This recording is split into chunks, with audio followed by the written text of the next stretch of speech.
Attention spoiler, ne reste pas si tu n'es pas à jour dans les chapitres de ce manga. Pour les autres, bon visionnage.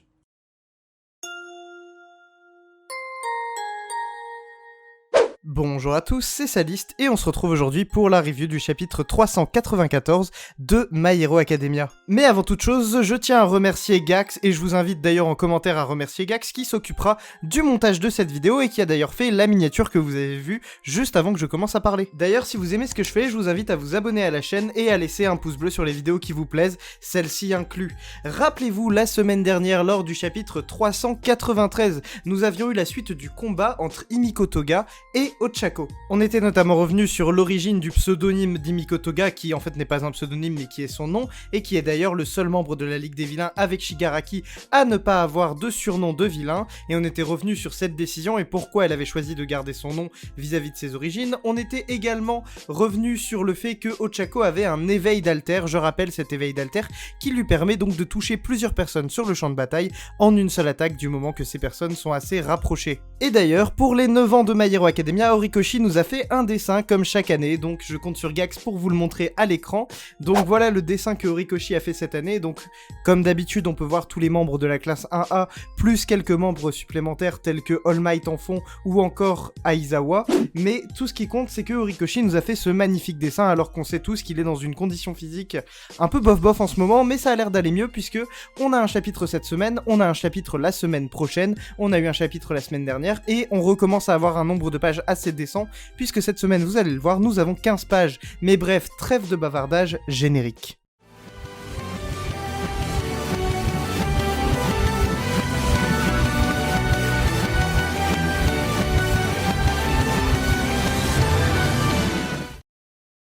Le chapitre s'ouvre sur une première page qui nous montre que les différentes personnes sur le champ de bataille se rendent compte que l'alter de Uraraka commence à toucher tout le monde, même Himiko Toga qui commence à se rendre compte d'ailleurs que même quand elle crée des nouveaux clones, ceux-ci sont directement affectés par l'alter de Ochako qui se répand directement sur eux. Himiko Toga qui fait d'ailleurs le rapprochement avec la fois où son alter à elle s'était éveillé lorsqu'elle avait failli mourir, et donc elle fait le lien avec le fait que Ochako ici a également failli mourir puisqu'on le rappelle, elle a quand même été poignardée, ce qui revient à la théorie des éveils des alters qui ont lieu quand un personnage est sur le point de mourir. On a d'ailleurs Tora des Wild Wild Pussycats ainsi que Dieu Sylvestre qui sont sur le champ de bataille, et Tora constate l'évolution d'Ochako ainsi que l'éveil de son alter. Il dit qu'il pensait que la limite d'Ochako était de 3 tonnes et il est étonné qu'elle soulève autant de clones de Twice, enfin de clones de Toga Twice, et il dit d'ailleurs ces gosses sont incroyables en parlant en général de tous les élèves de la classe 1A qui subissent les uns après les autres des éveils d'alter tous plus impressionnants les uns que les autres.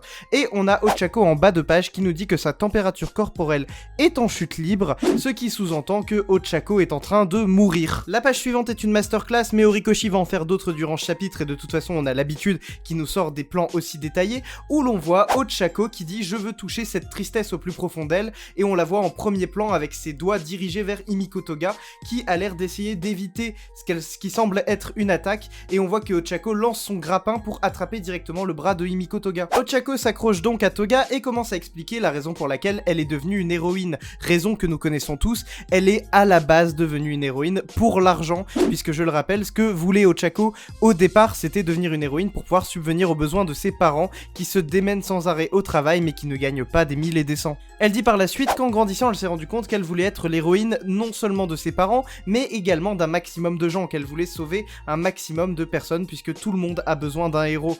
Elle dit aussi qu'elle est tombée amoureuse de Izuku Midoriya, ce qui est à prendre avec des pincettes puisque c'est ma traduction à moi, la traduction officielle de Manga Plus, je vous invite à aller la voir directement sur le site, je mettrai le lien dans la description. Elle continue de se battre dans les airs contre Himiko Toga, et elle est même d'ailleurs blessée au niveau de la bouche, et elle crie en direction de Himiko Toga « Dis-moi ce que tu pensais à l'époque, et ce que tu penses aujourd'hui, dis-moi tout. » Sous-entendu, quelle est ta vision des choses, qu'est-ce qui a changé entre temps, pourquoi tu es devenue comme ça Himiko Toga. S'ensuit une autre masterclass de Horikoshi, mais alors j'ai pas les mots, c'est vraiment incroyable cette page. On peut voir donc Himiko Toga qui est prête à poignarder Ochako, on voit d'ailleurs qu'elle pleure. En fond, on voit tous ses souvenirs, tout ce qui a fait d'elle ce qu'elle est aujourd'hui. Et sur la case du dessous, on voit un espèce de monstre difforme qui représente Himiko Toga, qui a la tête, entre guillemets, de Himiko Toga, mais de manière un peu plus monstrueuse, qui est face à la Ochako bébé qui tend son bras, qui, je rappelle, tend son bras en mode « Tu peux boire mon sang, je te donne mon sang, si ça peut t'empêcher de devenir un monstre, alors alors moi je fais ce sacrifice. Et on voit que cette Himiko Toga stoppe son couteau au-dessus de la tête de Ochako et n'arrive pas à la poignarder. Toga en pleurs stoppe son couteau dans les airs et commence à répondre à l'appel de Ochako qui lui demandait de s'expliquer sur ce qu'elle ressentait, et elle dit qu'elle tombe facilement amoureuse, que ce soit des vilains, des héros, des animaux, des garçons, des filles, ils ont tous un si beau sang qui coule dans leurs veines. Et également elle explique qu'on lui a toujours dit de ne jamais sourire, sous-entendu que son sourire faisait peur, et voir les autres personnes sourire l'a rendue jalouse. Pourquoi elle n'aurait pas le droit au bonheur? Elle commence à expliquer sa backstory et elle dit qu'elle était amoureuse d'un garçon qui s'appelait Saito et qui ressemblait beaucoup à Izuku physiquement.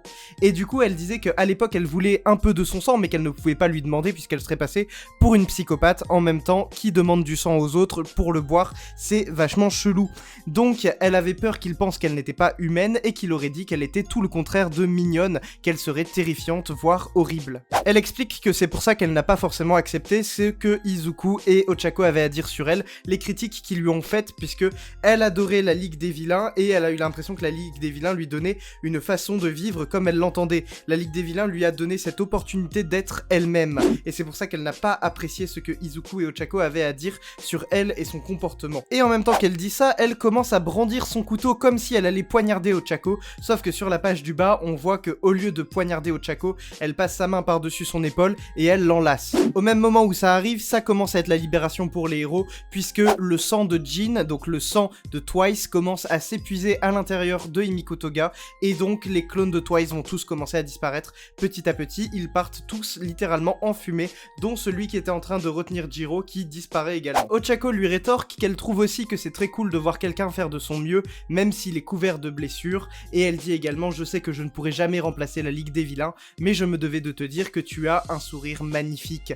Et d'ailleurs on va revenir sur cette case parce que j'ai vu beaucoup de dingueries sur Twitter. Non, Ochako et Toga ne sont pas en train de s'embrasser sur la bouche. Je sais pas pourquoi j'ai vu ça sur Twitter, hein. Elles sont juste en train de se faire un câlin, de s'enlacer.